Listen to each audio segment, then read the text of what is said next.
느바라디오 시작하겠습니다. 안녕하십니까, 이봉입니다. 안녕하십니까, 루키의 이동환 기자입니다. 네, 갑자기 날씨가 막 더워지기 시작을 하고 사실 솔직히 저는 이제 NBA 재미가 좀 떨어지고 있다. 왜 그렇습니까? 요즘 뭐 혹시 인생의 다른 낙 술 혹은 뭐 술이 항상 달고 있었던 거고 내가 좋아하는 선수들과 내가 오랫동안 봐왔던 선수들이 떨어지기 시작을 하니까 갑자기 이제 경기를 가야 되나? 하다가 또 근데 또 보면 재밌어요 또. 오클이랑 미네랑 하는 거 보니까 또 재밌더라고요. 네, 재밌고. 그리고 오늘 내가 완전히 마음을 바꿔 먹었습니다. 이게 NBA 미래구나. 그렇죠. 너무 재밌었죠. 그렇습니다. 지금 이제 인디애나 뉴욕 저희가 이제 저희가 녹화 시점이 목요일 오후 1시 좀 넘어서인데 그쵸?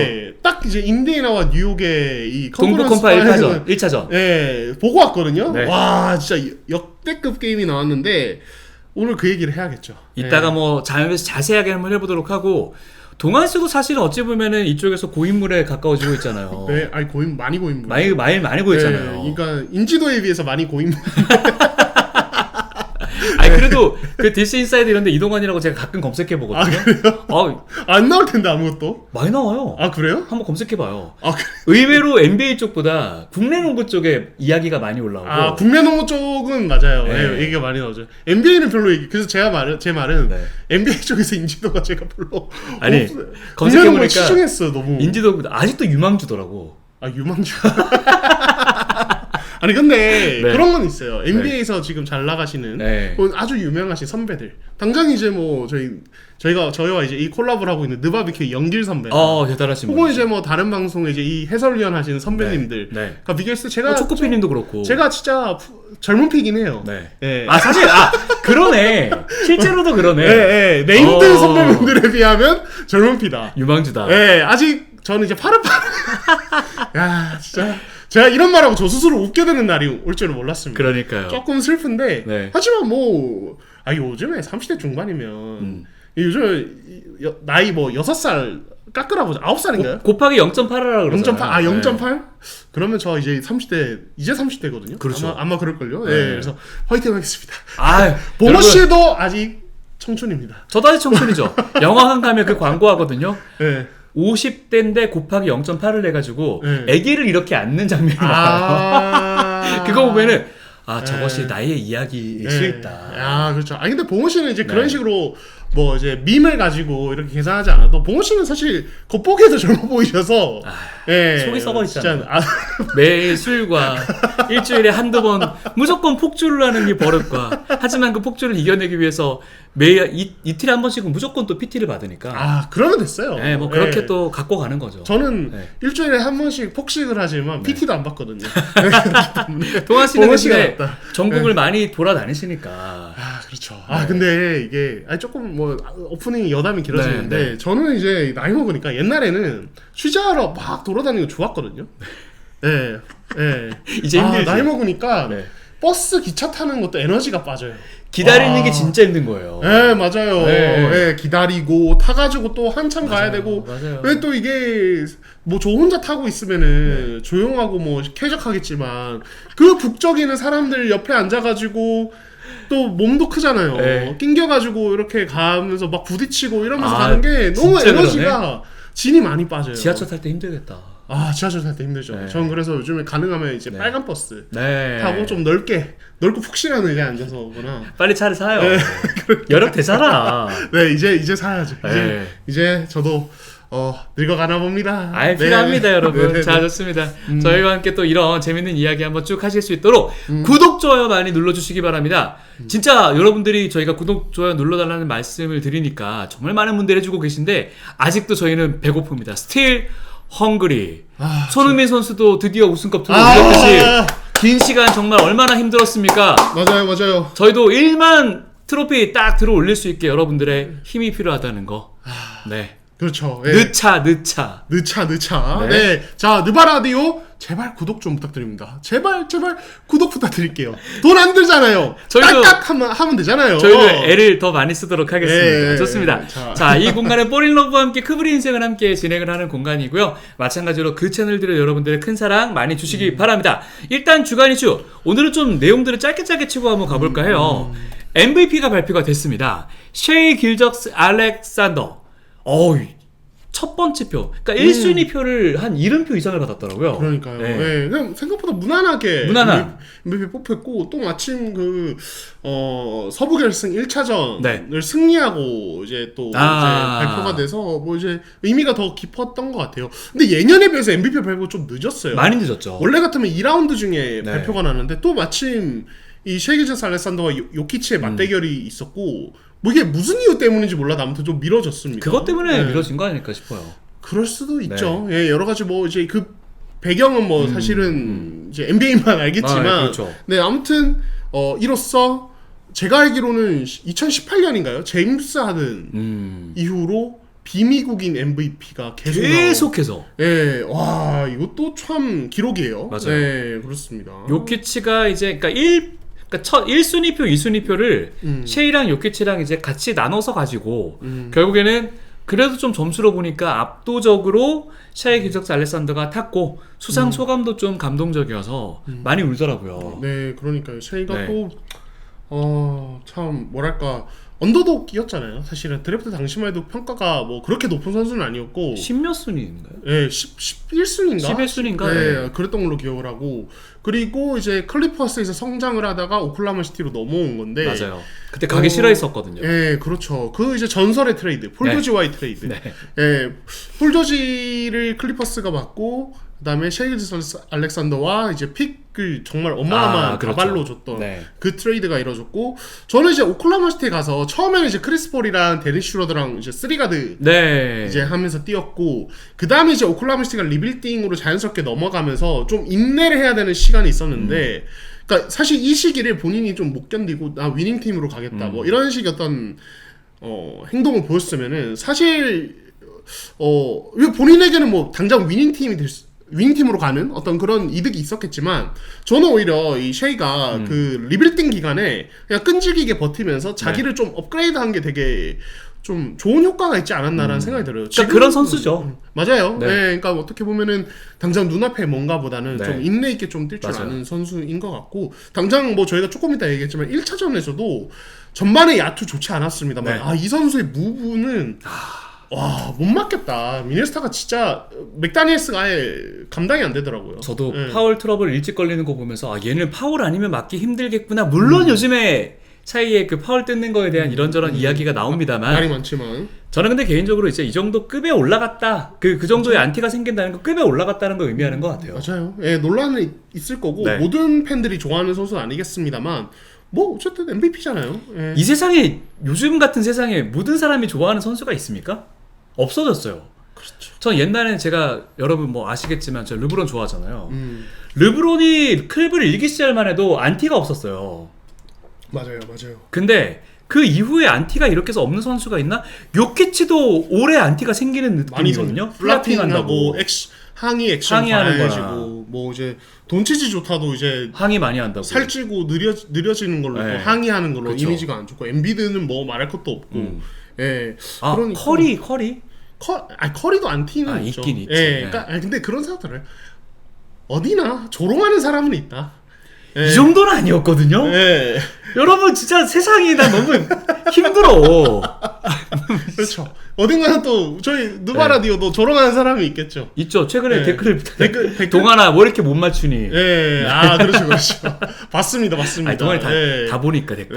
네. 아, 그래서 어디나 조롱한 사람이 있기 때문에 그냥 멀리 갈 사람은 무시하고 가면 된다. 아. 멀리 크게 갈 사람은 무시하고 가는 거죠. 네. 예, 아마 이 선수들도 다 알고 갈 거고. 아무튼 이제 제가 조금 더 얘기하고 싶은 건 아까 네. 말씀드린 2017-18 시즌 제임스 하든 이후로 지금 정규 시즌 MVP가 모두 비미국인 선수, 비미국 출신 선수라는 게 그렇죠. 저희가 항상 뭐지 이제 미국 선수의 시대가 지나가고 있다 이런 얘기를 많이 하지만 참 이렇게 계속되는 게 좀 뭐랄까 이게 NBA의 위기인지 아니면 오히려 기회인지 참 묘합니다. 엔비드는 미국인으로 안 쳤나요?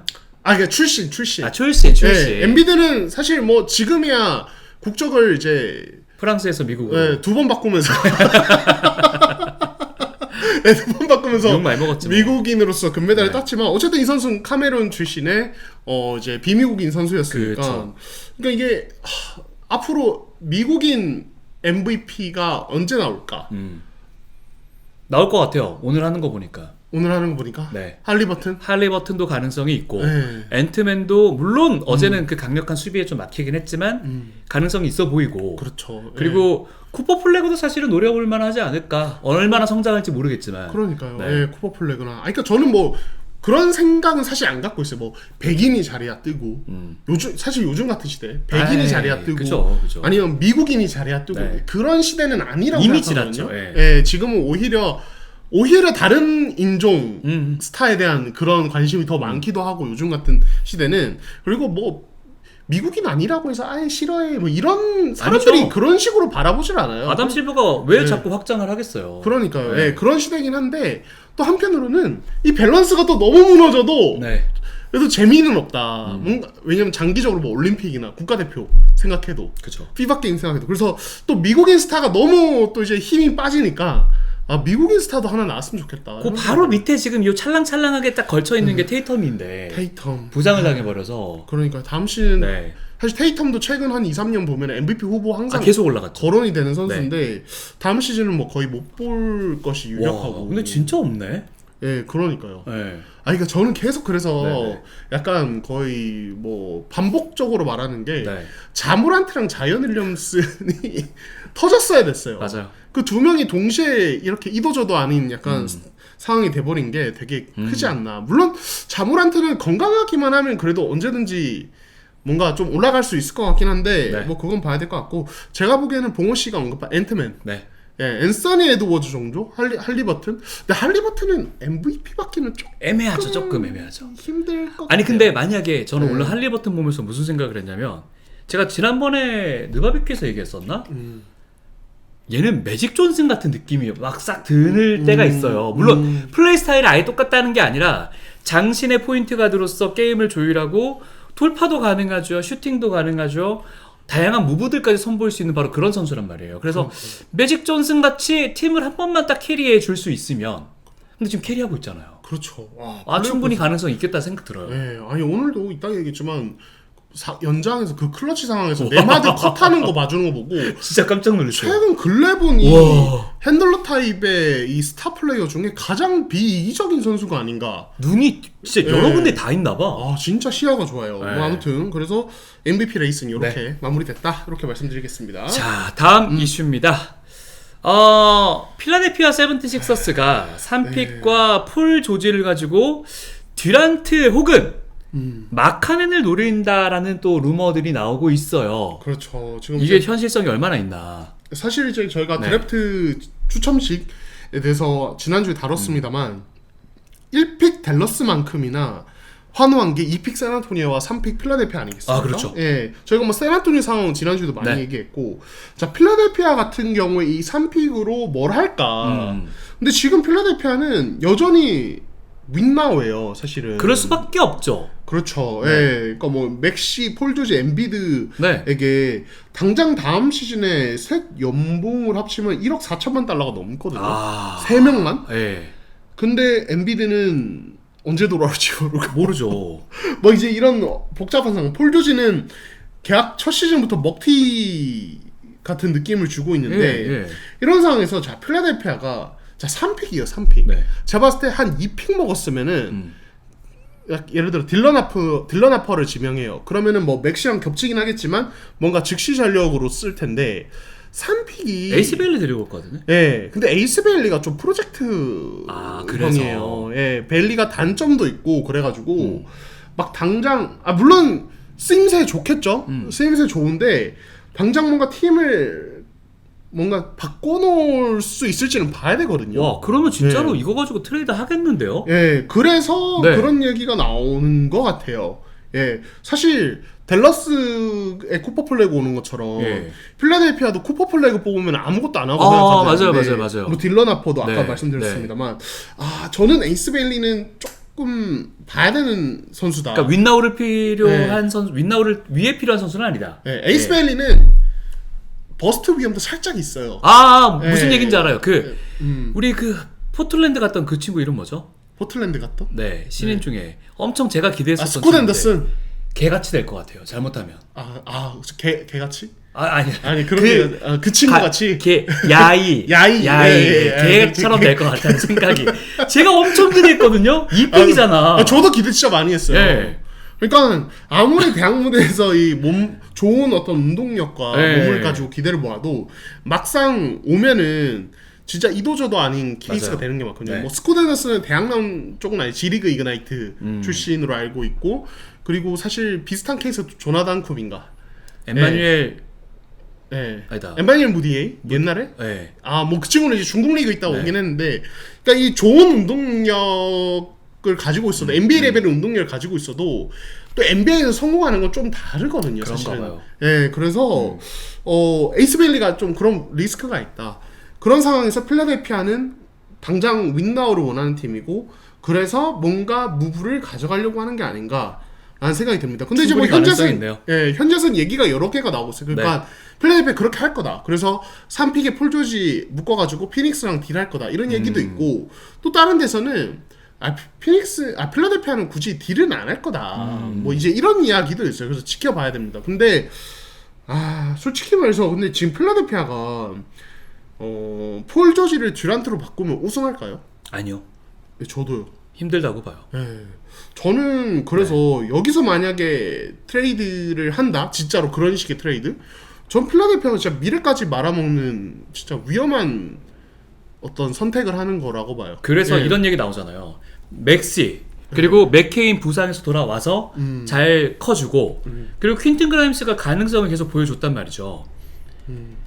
엔비드는 건강하게만 뛸 수 있다면 좋은 선수일 거고 폴 조지를 처분하고 다른 좀 젊은 스타를 데리고 오는 게 훨씬 더 낫지 않나라는 얘기도 솔솔 흘러나오고 있거든요. 그쵸. 그게 낫지 않습니까? 폴 조지가 나이도 있고 사실 야투 기복 심한 데다가 네. 이제 부상도 지난 시즌에 있었고. 그러니까 듀란트가 아닌 그렇죠. 예. 그럼 누구 데려야 될까? 근데 그렇게 딜을 하면 또 다른 윈나우 팀에 폴 조지를 주고 뭔가 받아온다든지 뭐 이렇게 해야 되는데 그렇게 되면 경쟁자를 좀 늘리는 꼴이 되거든요. 그러니까 그런 어려움이 있는데 근데 저는 이 데릴 모리가 좀 현명한 판단을 한다면은 저는 그냥 3픽 킵할 것 같아요. 그리고 자연스럽게 엔비드 폴 조지 중에 한 명이 망가졌을 때 네. 이게 망가진다는 표현이 그렇지만 부상 여파로 계속 내리막길 가거나 많이 못 왜 뛸 때 그게 눈에 보일까요 벌써? 가능성 있는 얘기죠. 왜냐면 예. 당장 이번 시즌에 있었던 일이라. 네. 그러니까 그런 식으로 막 에이스 베일리를 뽑든 아니면 VJ 에치콤이나 뭐 이제 다른 뭐 지금 컴바인에서 화제가 되는 트레이 존스나 뭐 이제 이런 식의 유망주 한 명을 자연스럽게 맥시와 함께 가는 어떤 다음 어떤 코어로 점 찍고 우승 도전해보고 안 되면은 자연스럽게 그렇게 넘어가는 게 그런 식으로 트랜지션 하는 게 낫다고 봐요. 여기서 무리하게 뭔가 우리 한번 더 달려보자. 이거 또 생겼네. 용돈 받은 오락실 한번 긁어보자 이런 생각으로 또 뭐 이제 하면은 저는 그러면 진짜 자멸이다. 그러니까 이거네요. 100만 원이 어떻게 꽁돈으로 들어왔어. 네. 이걸로 갖고 싶은 거 지금 막 플스 5 이런 거 살까? 아니다. 차라리 주식 투자나 그렇죠. 뭐 코인이나 투자해가지고 미래를 그렇죠. 좀 바라볼까? 그렇죠. 이 둘 중에 갈림길에 있는 건데 근데 필라델피아는 그래도 전 나쁘지가 않아 보이는 게 둘 다 괜찮은 것 같은데요? 둘 다. 네. 어느 쪽으로 가든. 어느 쪽으로 가든 윈나우도 해볼 법해요. 얘네만 들어놓지만 않으면. 그리고 오케이 얘네들이 보유하고 있는 상황에서 우리 팀에 좋은 선수들은 워낙에 많단 말이에요. 그럼 신인 하나 잘 데려와가지고 걔랑같이 잘 키워가면서 오케이 저 늙은이들 연봉만 많이 받고 늙은이들 처분해가지고 더 좋은 거 데리고 오자. 이것도 가능한 거잖아요. 그렇죠. 예. 그림 괜찮은데? 네, 어느 쪽이든 뭐 네. 할만한 선택인데 근데 저라면 제가 몰이라면 저는 킵하는 걸 선택하겠습니다. 진짜. 근데 이게 사실은 네. 우리가 밖에서 이렇게 아무리 객관적으로 얘기를 해도 맞아요. 막상 그 상황에 처해 있는 구단과 이 어떤 결정권자는 이런 판단 냉정한 어떤 이성적인 판단보다는 구단 내부의 분위기 뭐 갑자기 구단주가 야 우승해. 그렇죠. 우승해. 정말 정확한 얘기입니다. 네. 구단주의 어떤 압박, 네. 어떤 아니면은 이제 이야기라든지 혹은 뭐 엔비드나 폴 조지 같은 선수들이 에이전트를 통해서 어떤 이야기를 전했을 때 그 부분이라든지 그런데 영향을 더 받아요. 그러니까 이게 이제 우리가 FM으로 게임을 하는 것과 네. 구단을 운영하는 것과 실제 그 환경 안에서 구단 운영하는 게 차이점이겠죠. 예, 그래서 이 필라델피아 선택은 이 내부 내부의 어떤 목소리에 날렸다. 그렇죠. 예. 아니 그래도 예, 좀 객관적으로 하지 않을까. 데릴머리 정도면은 뭐 이상한 행동은 안 하겠죠. 솔직히 부상으로 지금 망가져서 그렇지 작년 여름 필라델피아는 최고의 여름을 보냈거든요. 맞아요. 이렇게 잘할 수 없겠다. 왜냐면 폴 조지 괜찮았죠. 예, 폴 조지 30대 그래도 초중반이니까. 엔비드 올림픽 가서 활약 나쁘지 않게 하고. 그렇죠. 엔비드가 뭐 원래 MVP 네. 레벨의 선수였고 벤치도 엄청 잘 영입한 상태였어요. 단단해요. 예. 네. 근데 판을 다 만들어놨는데 선수들이 알아서 망가뜨린 그렇죠. 거였단 말이에요. 그래서 뭐 물론 맥케인은 다른 얘기긴 합니다만. 맞습니다. 예, 그래서 이걸 가지고 지금 뭐 필라델피아가 작년 여름부터 바보짓 했다 이렇게 할 수는 없고 데릴 머리는 조금 냉정한 판단을 하지 않을까라는 기대를 걸어보겠습니다. 아우 재밌네요. 네. 2픽 그러니까 3픽이 워낙에 또 훌륭한 재능일 거라는 이야기가 워낙에 많기 때문에 동아 씨 말대로 한번 잘 키워봤으면 좋겠다 생각도 개인적으로 듭니다. 자 그리고 이제 2라운드에서 탈락하면서 이야기가 많이 나오고 있는 팀 중에 또 하나가 바로 보스턴입니다. 해체를 한다는 그러니까 미국 현지에서 사실은 이거에 굉장히 많이 주목을 하고 있더라고요. 우리나라보다. 그렇죠. 뭐 트레이드를 할 거란 루머도 쏟아지고 있고요. 특히 뭐 골든 스테이트는 데릭 화이트 노릴 거다. 이런 얘기도 싹싹 나오고 있거든요. 그렇죠. 예. 네. 그러니까 이걸 이해하려면 지금 보스턴의 샐러리 상황을 이해를 해야 되는데, 네.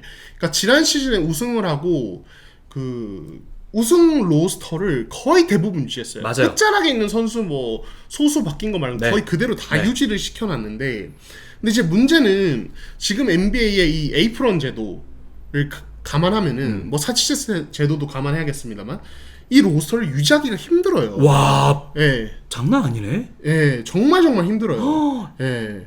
그래서 당장 이번 시즌만 사치세가 5,300만 달러고 예. 내년 되면 지금 이제 그 규모가 엄청 커지고 이거 에이프런 제도로 인해서 이 팀은 이제 장기적으로 봤을 때 선수 영입도 어려워지거든요.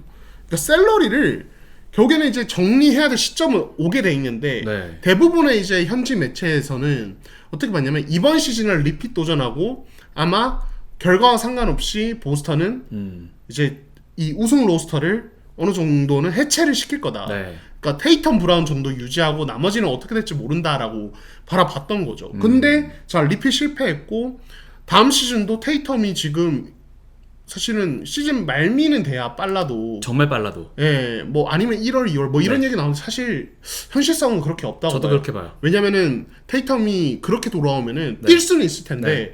본인 커리어를 깎아먹는 맞아요. 거라서 네.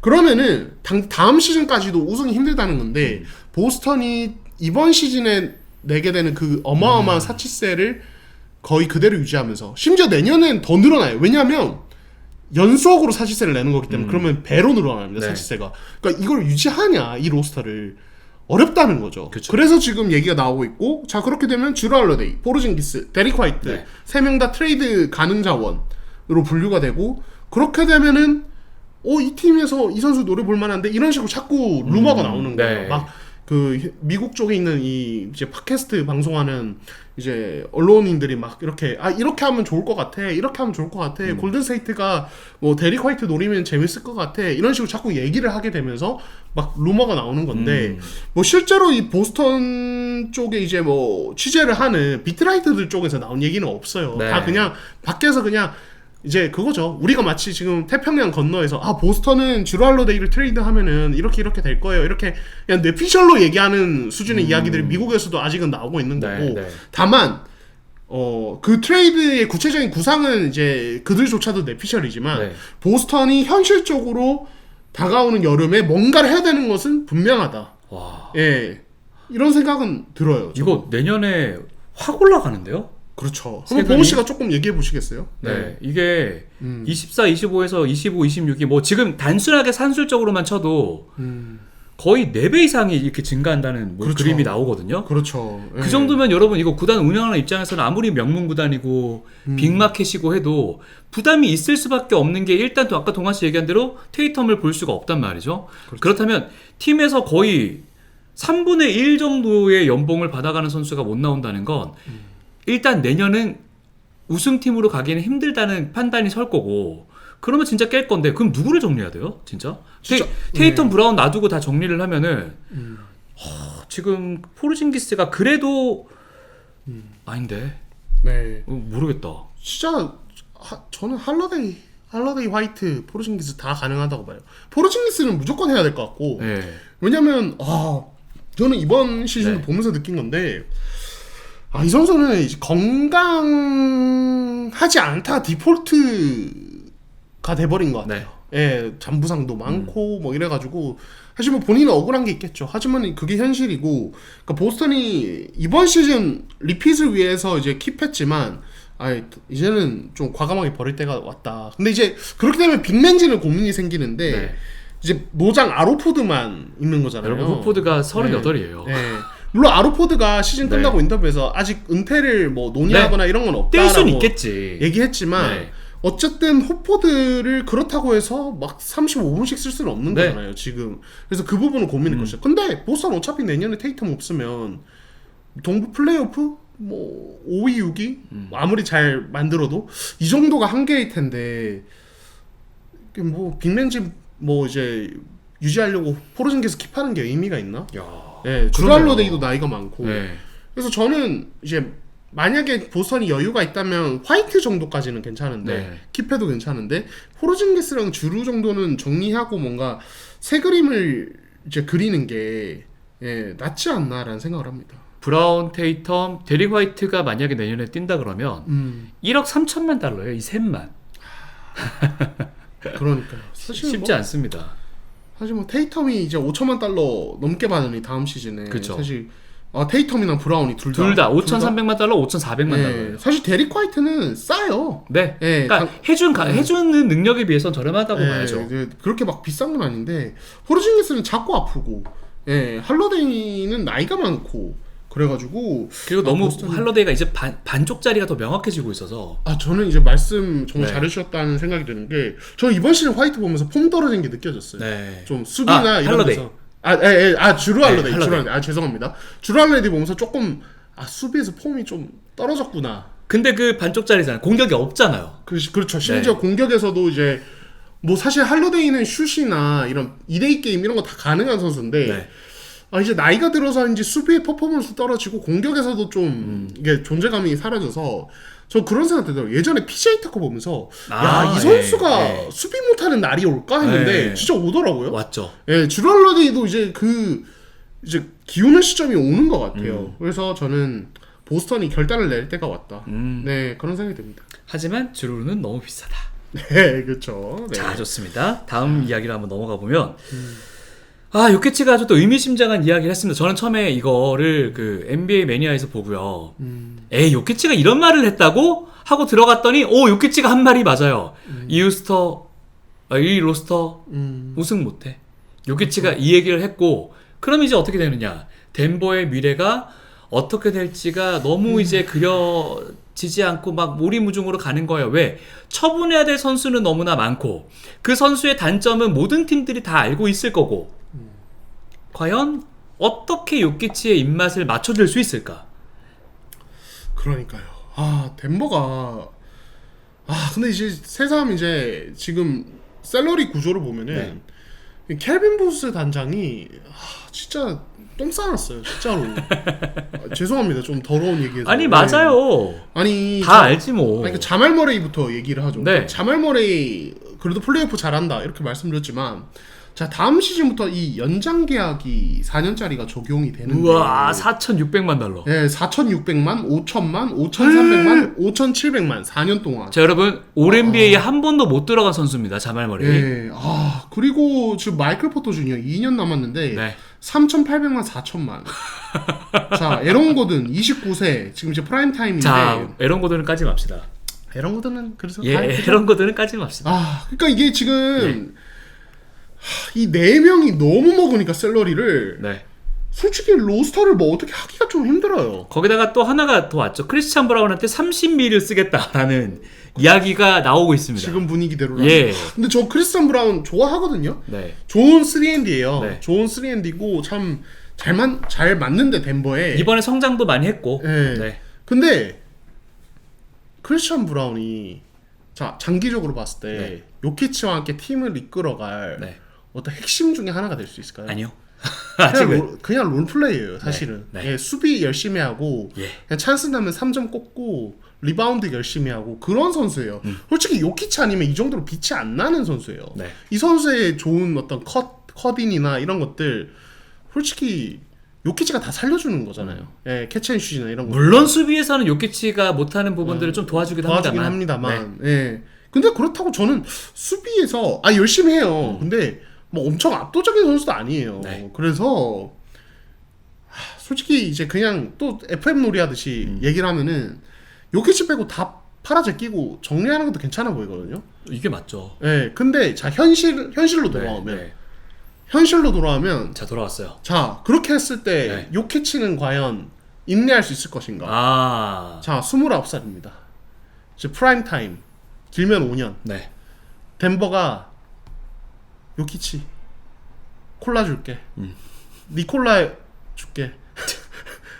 3년만 기다리자. 요키치가 좋아할 것 같아요. 동환 씨 생각 바꿔보면 네. 동환 씨가 지금 최전성기라고 동환아 한 5년만 결혼하지 말고 조금만 일해봐. 다 늙어가는데 무슨. 그러니까 이렇게 된다니까. 안 돼요. 그러니까 요키치는 인내하기 힘들 거고. 요키치가 괜찮다고 해도 외부에서 말이 나오겠죠. 아니 괜찮아 할까요? 이제 이 로스터로 우승을 못한다라고 하는 얘기는 나 요키치 입에서 나온 얘기인 줄 몰랐다니까. 그러니까요.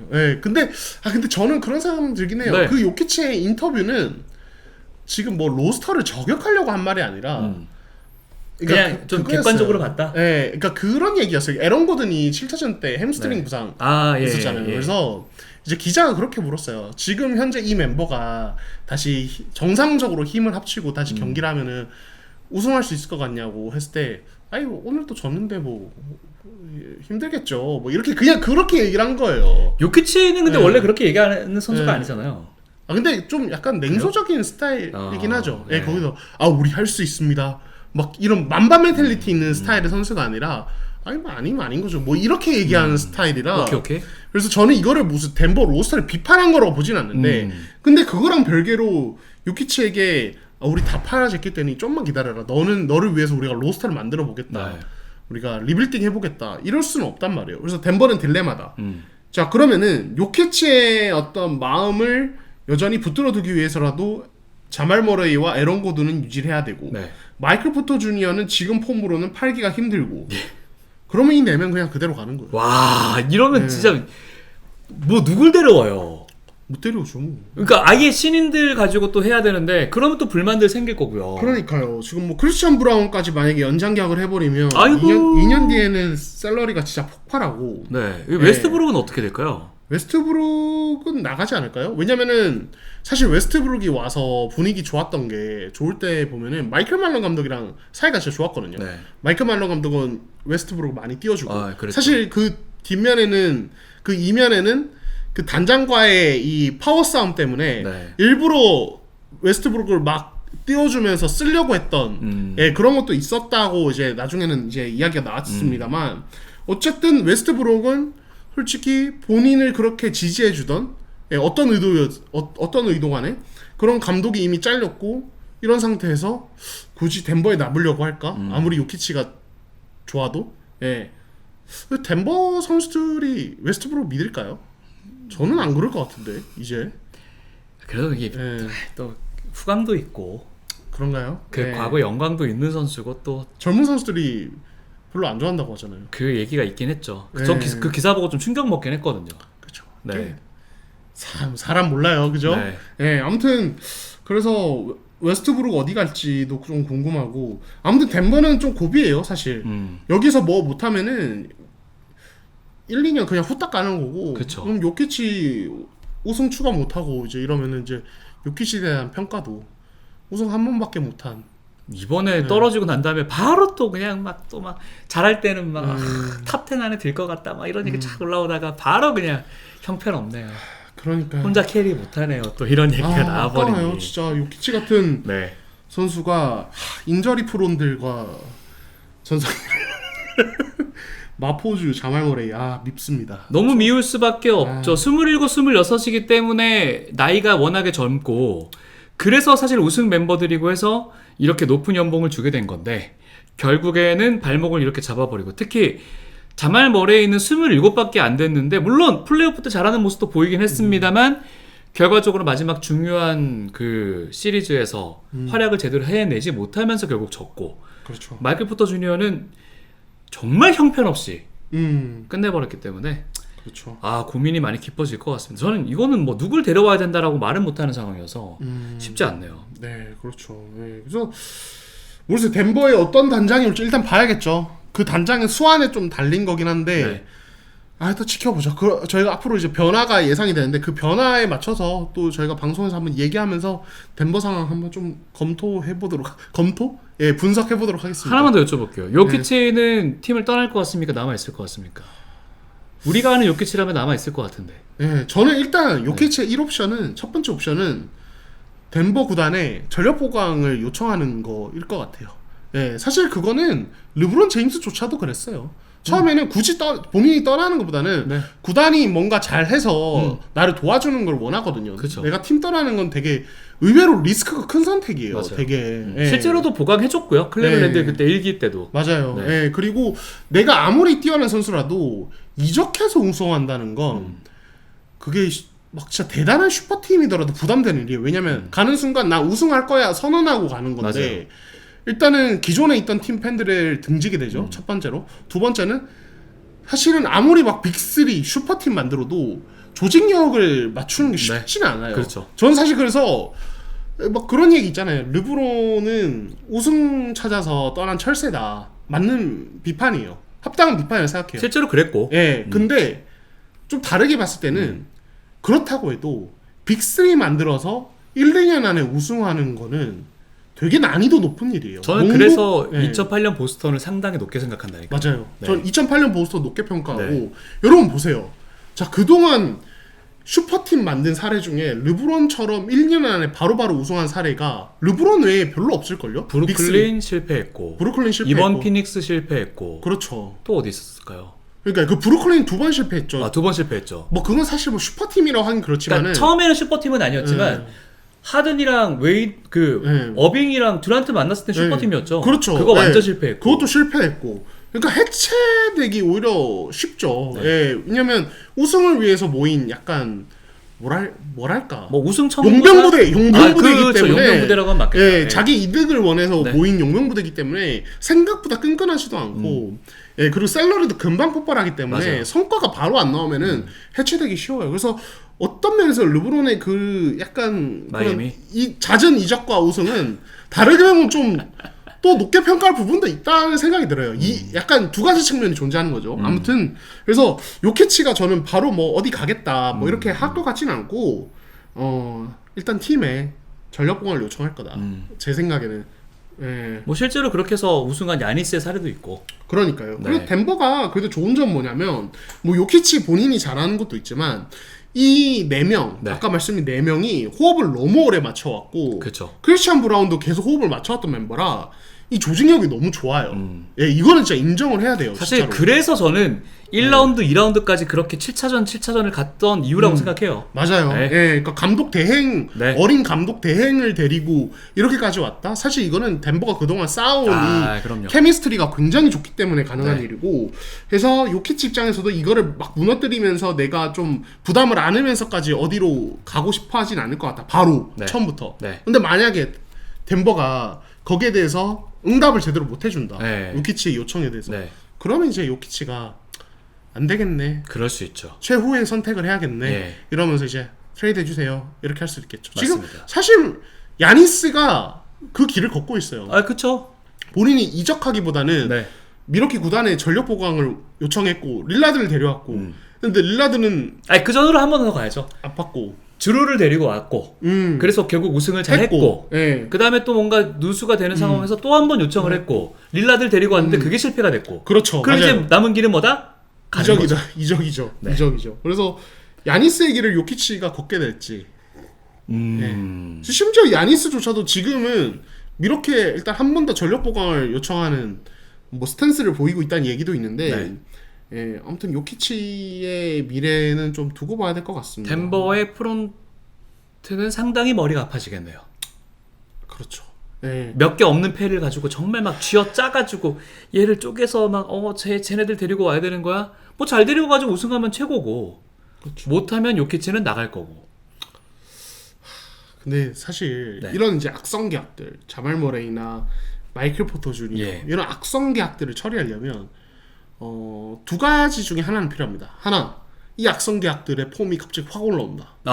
예, 어느 순간 뭐 회관 관조처럼. 네, 근데 사실 그럴 확률이 되게 낮아요. 왜냐면 우리가 봤거든요. 몇 년을 지켜봤거든요. 그렇죠. 네. 네. 두 번째, 호구가 등장한다. 갑자기 피닉스가 떠오르는데. 그렇죠. 그런 호구가 등장한다. 예. 근데 둘 다 그렇게 확률이 높은 없어요. 그건 아니라서 예. 지켜봐야 될 것 같습니다. 좋습니다. 자, 그러면 이제 플레이오프로 한번 들어가 보도록 하겠습니다. 사실 경기가 그렇게 많지 않기 때문에 길게는 다루지 않겠습니다. 이번에 또 아주 또 새로운 또 이야기가 써집니다. 뭐냐? 7년 연속 새로운 챔피언이 탄생을 하게 되는 또 그런 시즌이 됐어요. 그러니까요. 지금 2018년 골든스테이트가 리핏에 네. 성공을 했죠. 그리고 그 이후에 토론토, 뭐 이제 레이커스, 그쵸. 미러키, 뭐 골든스테이트 네. 이렇게 오면서 이제 매년 챔피언이 바뀌어 왔는데, 자 이번에 컨퍼런스 파이널에 그 전에 6년 동안 우승을 한 팀이 한 팀도 못 올라가면서 네. 또 7번째 새로운 챔피언이 등장하게 됐습니다. 진짜 NBA가 역대급 춘추 전국 시대에 들어섰다. 그러니까 사실 어느 시대든 왕조는 항상 있었거든요. 맞아요. 뭐 이제 아주 옛날로 돌아가면 60년대 보스턴 왕조라든지 뭐 이제 그런 것도 있었고 80년대에도 뭐 보스턴 레이커스 90년대 시카고 불스 2000년대에는 레이커스나 스퍼스 같은 팀이 그렇죠. 강했죠. 그리고 2010년대에는 골든스테이트가 네. 있었는데 2020년대는 지금 시작부터 춘추 전국 시대. 그렇죠. 예. 이거 어떻게 보세요? 저는 개인적으로는 좀 양날의 검인 것 같은 게요. 있어도 재밌거든요.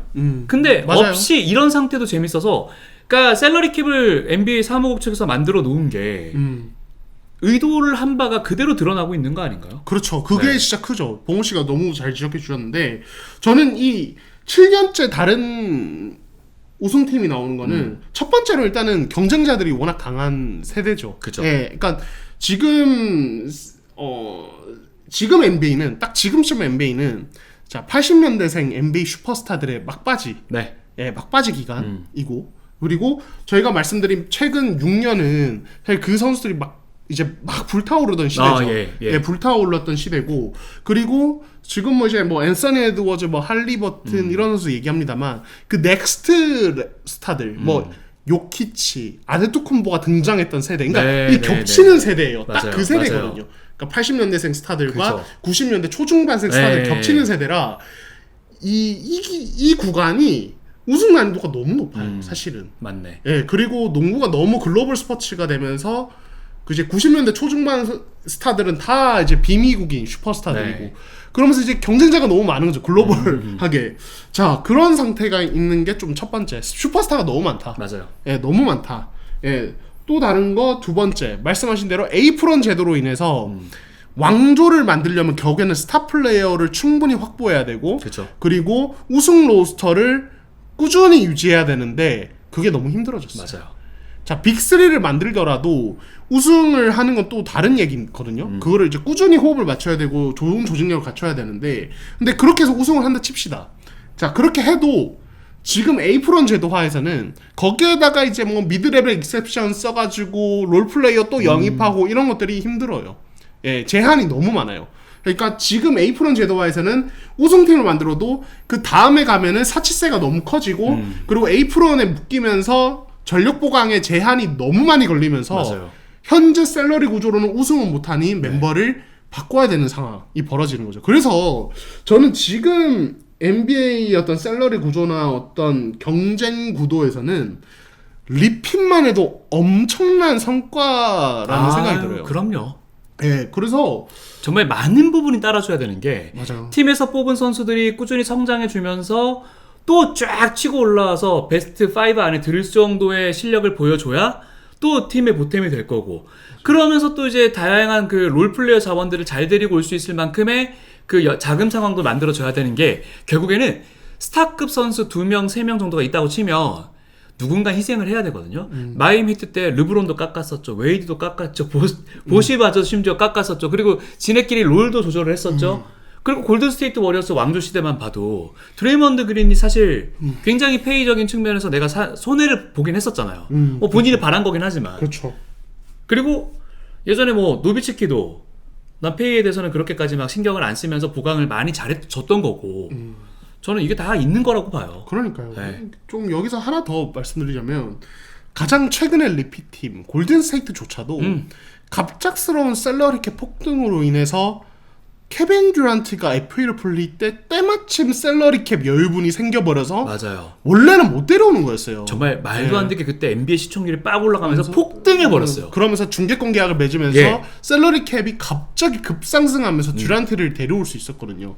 그러니까 그 골드스테이트조차도 그런 엄청난 행운이 따랐던 맞아요. 거기 때문에 실질적으로 이 현대 NBA에서 리핏이라는 건 와 너무 어렵다. 맞아. 예, 너무너무 어렵다라는 생각이 들어요. 운도 따라줘야 되고 부상이 많은 시대라. 그러니까. 예. 아 그런 상태에서 각 팀들은 또 이제 막 서로 다 연구도 해오지. 야 진짜 기술은 많이 발달하지. 요즘 생각해봐요.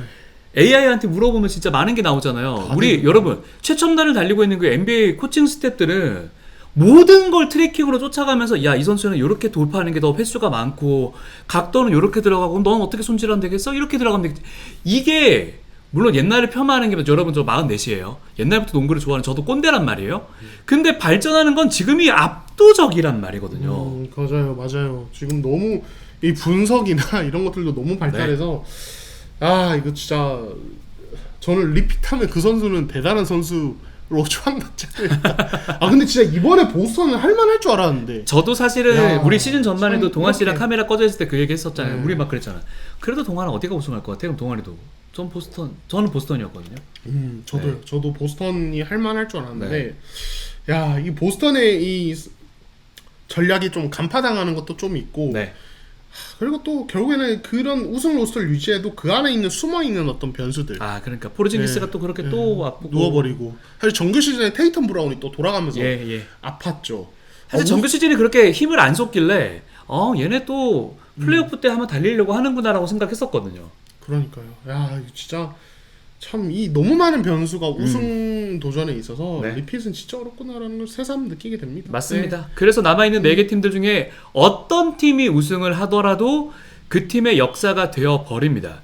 심지어 이제 우승을 한 번도 못한 팀 구단이 이제 인디애나 그리고 미네소타가 우승을 한 번도 하지 못했죠.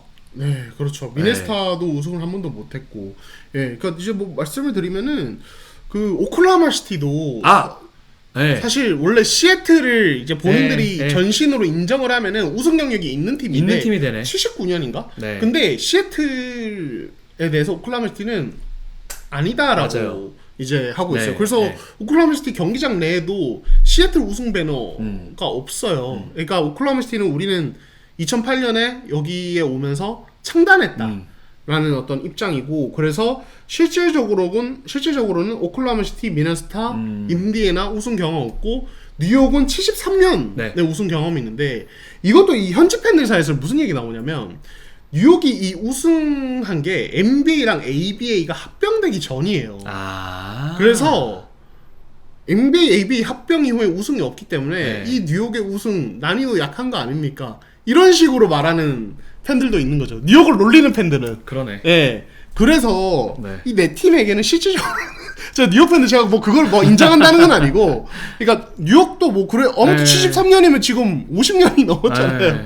어마어마하게 오랜만이기 때문에 사실상 어떤 팀이 우승해도 엄청난 스토리가 될 거다. 그러네요. 라는 이야기를 하고 싶어요. 뭐 2021년에 미러키가 우승하면서 50년 만에 우승이었나요? 네. 그때도 그랬는데 뉴욕도 그럴 거고 지금 인디애나 뭐 오클라호마 시티, 미네소타는 말할 것도 없고 야 진짜 춘추 전국 시대 제대로 열렸습니다. 자, 그래서 한번 리뷰 한번 해볼게요.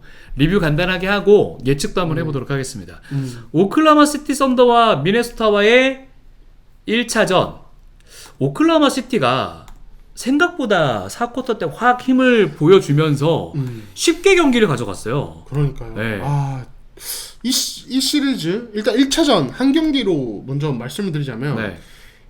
수비가 좀 많이 빛나는 시리즈예요. 저 후반에 갑자기 저는 그 수비가 더 돋보이더라고요.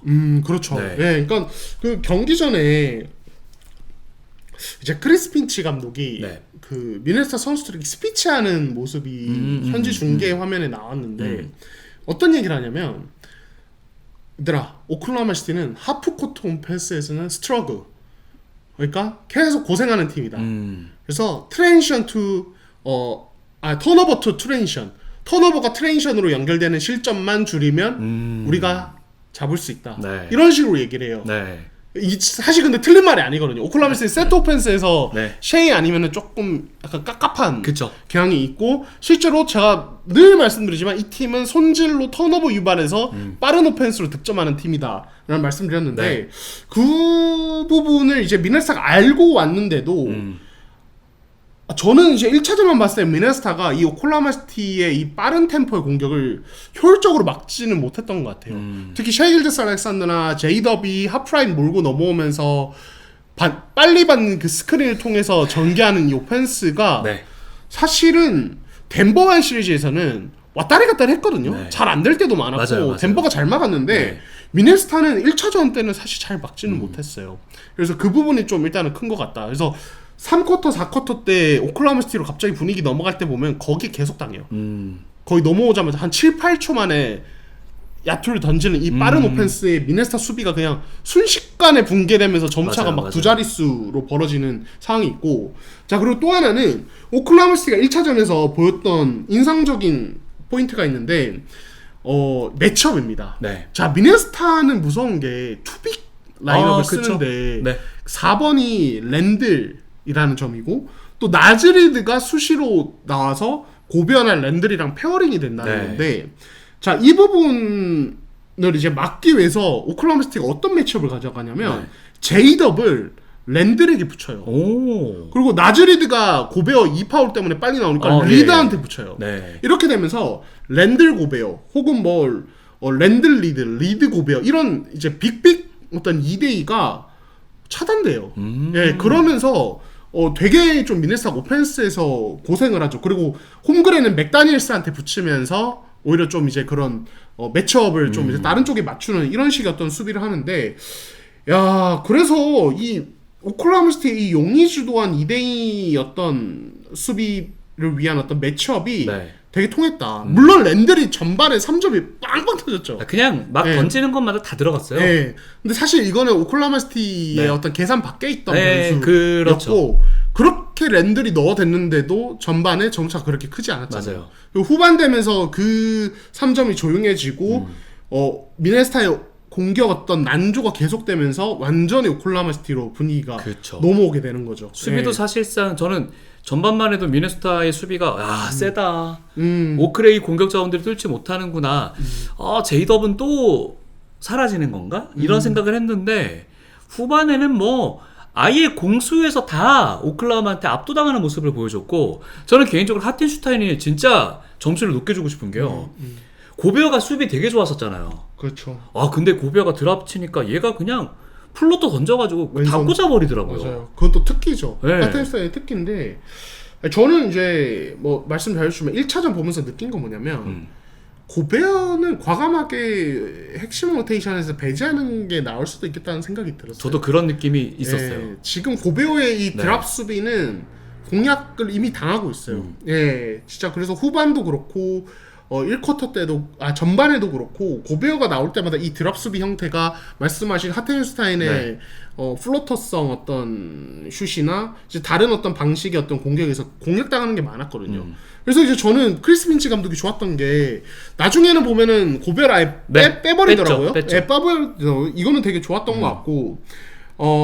근데 이제 사실 저는 미네소타의 더 큰 딜레마는 공격에 있는 것 같아요. 네. 예, 사실 뭐 이제 막판에 나중에 점수가 크게 벌어졌지만은 수비가 안 된 게임이라고 보기는 힘들어요. 오클라호마 시티 괴롭혔으니까 말씀하신 대로 전반부터. 전반은 잘 괴롭혔어요. 자, 그런데 지금 미네소타의 오펜스가 사실 전후반 다 40점대에 네. 그쳤고 되게 고전했는데, 지금 오클라호마 시티가 아까 말씀드린 그런 변형 매치업, 제이더블 랜들이나 리드 혹은 카루소를 랜들이나 리드에게 붙이는, 오클라호마는 카루소 데려간 거 진짜 잘했어요. 그러니까요. 예, 조시기디를 보내고 네. 받았는데, 그런 식으로 이제 변형적으로 매치업을 붙이고 자 그리고 에드워즈의 손에서 시작되는 2대2에 대해서 제가 이제 오클라호마 시티 얘기할 때마다 말씀드린 수비 형태가 있죠.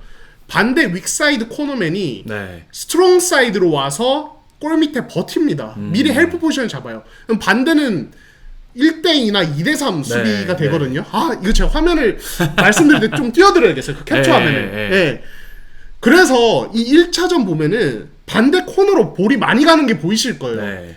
미네스타가 2대2 하다가 반대 코너가 왜냐면 계속 2대1 상황이 돼서 코너의 찬스가 계속 나거든요. 거기에 피닌 스크린까지 있고. 아 이거 진짜 말로 설명드리라니까 좀 이제 여러분들이 이해하기 좀 힘드실 수 있는데 그래서 뭐 코너로 찬스 많이 나거든요. 근데 문제는 그 코너에서 3점이 터지는 게 한계가 있어요. 맞아요. 예. 전반에는 랜들이 좀 터트리지만 나중에 보면은 디빈첸조 뭐 날려먹고 나즈리도 다 날리고 네. 근데 이제 그런 식으로 반대 볼이 없는 사이드에 코너를 비워두고 그쪽으로 볼이 넘어가도록 한 다음에 엄청나게 빠른 로테이션으로 그거를 극복하는 게 사실 오클라호마 시티의 정규 시즌부터 계속됐던 수비 방식이거든요. 예. 그럼 미네스타는 결국 이걸 뚫을 방법은 그걸 코너 3점으로 넣어야지. 예, 코너 3점 아니면 코너 갔다가 엑스트라로 윙 탑으로 연결되는 패스로 그냥 3점으로 깨버리든가 첫 번째. 맞아요. 두 번째는 그렇게 오클라호마 시티가 2대2 수비할 때 반대 코너를 볼 있는 코너로 데려와서 수비수가 와서 3대2로 수비하는 거를 에드워즈가 개인 능력으로 깨부셔야 돼요. 예. 둘 중에 하나 무조건 내야 돼. 안 그러면 미네스타는 이 시리즈 내내 오클라호마 시티의 이 뭐 100경기 가까이 해온 이 수비에 그냥 계속 가로막힐 거예요. 예, 지금 오클라호마 시티 수비가 너무 세요, 지금. 예. 사실 아까 동아치가 얘기한 코너 3점만 좀 들어갔어도 좀 계속 비슷비슷한 양상으로 갔을 것 같긴 하거든요. 근데 미네소타가 2라운드부터 3점 슛이 말을 안 듣기 시작을 했어요. 그러니까요. 예. 아, 그래서 이 참 지금 오클라호마 시티는 미네소타에게 3점 던져봐. 우리는 이 수비 계속 할 거야. 라고 이제 승부를 거는 거고, 미네소타는 그래? 그러면서 하다가 1차전에서 안 터졌어. 근데, 그러니까 미네소타가 어떤 선택을 할지 궁금해요. 근데 여기서 뭔가 전향적인, 정말 좀 다른 뭔가 공격 옵션을 새로 가지고 올 수도 있고요. 아니면은 진짜 3점 싸움 한번 해보자. 이렇게 갈 수도 있는 거죠. 여기에 이제 부가적으로 하나 봐야 될 게, 제가 아까 말씀드렸지만, 제이덥을 랜들이나 리드에게 붙이냐, 아니면 카루소를 랜들에게 붙이고 막 그러잖아요. 그래서 미네소타가 이걸 알고 1쿼터 중반부터 랜들이나 리드가 포스트업하는 상황들이 많이 나와요. 근데 이때도 오클라호마 시티의 수비 방법은 똑같아요. 반대 코너맨이 포스트업 쪽으로 오고 그러면서 반대는 아웃넘버인데 그쪽으로 공 넘어가면 로테이션 짜자작 하면서 던져보세요 이러면서 팔 뻗으면서 컨테스트 하는 거예요. 이제 그거 넣으면 되고 안 들어가면 이제 완전 말리는 롱 리바운드 나오면서 오클라호마 시티 트랜지션 쫙 가는 건데, 이것도 이제 미네소타 고민이 되겠죠. 자, 이 제이덥을 감히 랜들이랑 리드에게 붙이는데 카루소를 감히 붙이는데 이거를 부숴버려야 되거든요. 그렇죠. 이런 미스매치를 스스로 선택했으면 이거는 응징을 무조건 해줘야 돼요. 두 가지입니다. 포스트업으로 깨부숴야 돼요. 그렇죠. 키로 누르거나 힘으로 누르거나 아니면은 풋백으로 깨부셔야 돼요. 높이로. 그러니까 예를 들어 그거죠. 자, 랜들이 카루소를 상대로 포스트업을 합니다. 반대 사이드 코너에 있는 샤이가 헬프 포지션에 와요. 반대가 아웃넘버예요. 그래도 랜들이 일단 던져놓고 고베어나 리드가 공격 리바운드 가담해서 풋백으로 무너뜨려요. 왜냐면 오클라호마 시티는 스몰 라인은 많이 쓰기도 하고 그쪽에서 미스매치니까. 그래서 공격 리바운드 장악을 통해서 무너뜨리거나 아니면은 진짜 3점으로 무너뜨리거나. 둘 다 안 됐네요. 둘 다 안 됐죠. 둘 다 안 됐네요. 1차전에서는. 그래서 지금 1차전을 큰 틀로 정리하면 오클라호마 시티의 스트롱 사이드의 숫자를 늘리는 이 수비를 미네소타가 어떻게 깰 수 있느냐. 이거의 싸움이라고 봐요. 1차전만 봤을 때는. 재밌네요. 사실 그런데 동아씨 말대로 해법이 없는 건 아닌 거잖아요. 물론 다이그널트 감독은 여기서 하나를 더 준비해 놨겠지. 그렇죠. 이게 깨졌을 때. 맞아요. 이게 진짜 재밌는 부분인데, 미네소타가 뭔가 가지고 올 수 있을 거고, 아마 오클라호마 시티는, 그러니까 다이그널트 감독은 만약에 미네소타가 이런 방법을 택한다면 그 다음은 우린 이 수비로 바꿔야지. 이런 것들까지 아마 플랜 B, C가 있을 것 같아요. 그렇겠죠. 근데 어쨌든 미네소타 입장에서는 이 수비를 응징을 해줘야지 응징을 못하고 그냥 계속 1차전처럼 게임하면은 그냥 끝나는 거예요. 끝까지 가는 거예요. 4대 0으로 끝나는 거죠. 오클라호마 시티가 다음에 가져올 선택지가 뭔지 모르고. 뭔지는 모르겠지만 네. 아니 그거랑 상관없이 일단은 이 지금 오클라호마 시티가 첫 게임 스타트 시리즈 스타트하면서 가져온 이 전술은 무조건 깨줘야 된다. 안 그러면 힘싸움에서도 뭐 밀리면서 앤트맨이 그냥 완전히 뭐 유령처럼 네. 아무것도 못하고 그냥 1차전처럼 그쵸. 끝나버릴 수 있다. 물론 몸 상태가 좀 안 좋아 보이긴 했는데 예. 초반에 조금 이제 부상 아닌 부상을 입었었잖아요. 그렇죠. 예. 그래도 앤트맨이 부진한 건 사실이거든요. 맞아요. 예. 근데 앤트맨에게는 조금 냉정한 말 한마디 하자면 네. 아픈 것도 알고 네. 오클라호마 시티가 진짜 빡세요. 그래서 1쿼터에 보면은 이 메일 이제 자이투라인 네, 부분으로 공을 몰고 돌파하기 시작하면은 손질이 너무 많아요. 맞아요. 그래서 앤트맨 같은 이 핸들러에게는 득점하기가 진짜 어려운 환경이에요. 그 사실은. 랜들이랑 오늘 이 경기 보면 앤트맨이랑 둘이 합해서 턴오버만 9개예요. 그러니까요. 네. 이게 사실은 그들이 뭔가 잘못했다? 뭐 그런 것도 있겠지만 사실 오클라호마 시티 수비의 그죠. 이 손질이 너무 짜증나는 수준이거든요. 맞아요. 예, 근데 어쩌겠어요. 차세대 슈퍼스타 되려면 이런 거 이겨내는 이겨내야죠. 게 사실 숙명이라서 저는 그래서 아까 뭐 이제 이 오클라호마 시티 수비 대응을 미네소타가 어떻게 깨느냐가 중요하다 이런 말씀드렸지만 제일 좋은 해법은 앤트맨이 그냥 박살내는 거예요. 맞아요. 찢으면 돼요. 예, 자, 내가 MT 2대2 왼쪽 사이드에서 MT 2대2를 해요. 반대 코너에 있던 샤이가 여기 왼쪽 코너로 와서 버텨요. 네. 그러면은 풀업 3점으로 깨부서거나 풀업 미드레인지로 다 깨부수면 되는 거예요. 맞아요. 그러니까 그런 식으로 이 에이스가 뭔가 이 수비를 아무것도 못하게 만들어줘야 돼요. 이 플레이오프, 이 컨퍼런스 파이널 레벨에서는 그렇게 하는 것도 방법이다. 사실 전 그래서 미네소타가 잘할 줄 알았거든요. 근데 생각보다 첫 경기를 너무 씹어삼키게 먹혀버려가지고. 그러게요. 네. 예. 저는 앤트맨의 존재로 오클라호마의 이 빡세고 계획적이고 조직적인 수비 자체가 좀 균열이 생기지 않을까라는 생각을 했는데 의외로 랜들이 초반에 잘했다가 사실 뭐 랜들은 좀 너무 경기 안에서도 잘했다가 턴오버로 내주고 이게 좀 심했다고 생각을 하는데 앤트맨은 너무 못해가지고. 그러니까요. 네. 그러니까 지금 이제 이 오클라호마 시티 수비 얘기를 또 계속 말씀드리지만 덴버가 7차전까지 끌고 갔잖아요. 근데 덴버가 어떻게 했냐 봤을 때 자, 시리즈 시작부터 요키치가 다 털어먹었죠. 그쵸. 1차전 이거는 때. 사실 제가 그때 말씀드렸을걸요. 오클라호마 시티 수비 대응이 의미가 없는 네. 식의 공격. 그 숏 미드를 요키치가 포스트업 훅으로 다 털어먹으면서 그냥 가지고 놀았다고. 그리고 자말 머레이가 3점으로 막 털어먹기도 예. 털어먹는 순간도 많았고. 결국에는 오클라호마 시티 이 조직적인 수비를 뭔가 조직적인 오펜스로 깨려면 난이도가 높아요. 예, 오히려 말려요 그 흐름에. 그런데 스타 플레이로 깨부순다? 그러면 진짜 오클라호마 시티가 뭐 못하게 되는 상황이거든요. 네. 네, 그래서 저는 결과는 결국에는 뭐 이제 앤트맨이 잘해야 된다 이런 뻔한 결과로 귀결이 되지만 사실 그 제가 말씀드린 내용은 무슨 말씀인지 알겠죠. 네. 네, 오클라호마 시티 수비 조직이 너무 좋아요. 그래서 앤트맨이 그냥 알고도 못 막는 퍼포먼스를 보여줘야 뭔가 해법이 생기지 않을까. 앤트맨은 요거 경기 끝나고 요 인터뷰할 때 결과지 보고 랜들이랑 웃더라고요. 네, 그렇죠. 이게 샤이의 그 웃음처럼 승리로 가져간다면 정말 멋진 그림이 될 것이고 그렇지 않으면은 그냥 우스운 선수로 전락할 가능성도 있다는 거 그렇죠. 본인이 증명해내길 바랍니다. 네. 자, 그래서 이 시리즈는 일단 뭐 1차전만 놓고 보기에는 그렇지만 어떻게 생각하십니까? 어떻게 흘러갈 것 같아요? 일단 오클라호마 시티 홈이라는 것도 좀 중요했을 거고. 그렇죠. 예, 아이 그 분위기가 너무 네. 무섭긴 한데, 아이 뭐 어쩌겠어요. 예, 근데 참 고민이 많을 것 같습니다. 왜냐하면 디빈첸조 감 너무 안 좋죠. 계속 안 좋죠 이번 플레이오프 내내. 14개 던져서 3개. 네. 팀에서 가장 많은 슛을 던진 선수가 야투 감각이 이렇고, 그죠. 고베어 수비는 위기고, 네. 사실 있는 게 약간 민폐 같은 느낌이 들 정도로. 아, 그래도 림블락 잘했대. 림 프로텍팅 잘했는데 초반에. 근데 자꾸 이제 네. 그래서 예. 림 멀리서 자꾸 그러니까. 공략해버리니까. 예. 예. 지금 반대편에 타운스도 사실 좀 마찬가지인데 예. 그 수비에 문제가 있는 건 참.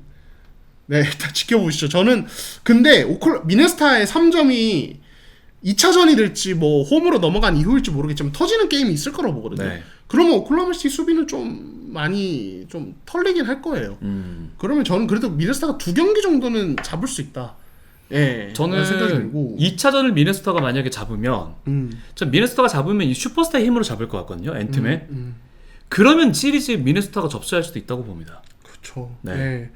근데 2차전을 오클라호마가 잡는다? 그러면 한 4대2 정도? 4대1이나 4대2 정도로 오클라호마 시티가 올라가고 2차전을 미네소타가 잡으면 저도 미네소타인 6 아니면 7 이 정도로 미네소타가 올라갈 것 같습니다.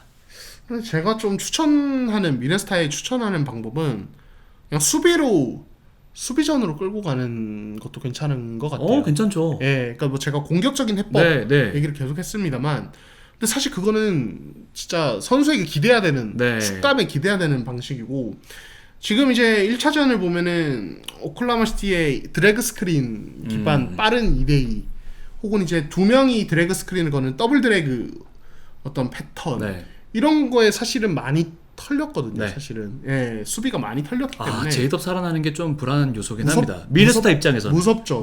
무섭죠. 그 부분, 그리고 아까 말씀드린 고베어 공략당하는 부분, 이런 부분을 좀 철저하게 준비를 해야 되고, 맥다니엘스가 지금 생각보다 쉐이를 너무 못 막아요. 그래도 이 정도 야투 효율 만들어낸 거면 괜찮지 않습니까? 전반은 괜찮았어요. 또 후반 되니까 또 힘 빠져서. 근데 쉐이가 근데 레벨이 너무 높더라. 높더라고요. 너무 잘하더라고요. 뱀 같아요. 사사사사사사. 그러니까요. 그 스텝백의 거리라고 해야 되나? 이 들어갔다 나오는 이 거리나 이런 움직임들, 방향 전환이 너무 다채로워서 맥다니엘스가 후반 되니까, 전반에 잘 막다가 후반 되니까 너무 털리던데. 그죠.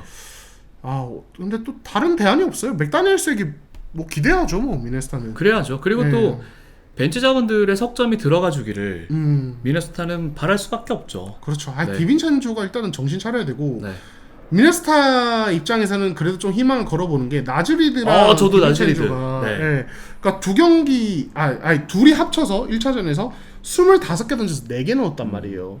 그러니까 이거는 반등은 있을 거예요. 무조건. 반등은 있을 거라서 그 두 명이 좀 폼이 올라오면은, 그러니까 이 벤치 벤치 핵심 두 명이 좀 폼이 올라오면은 그래도 좀 괜찮을 거다.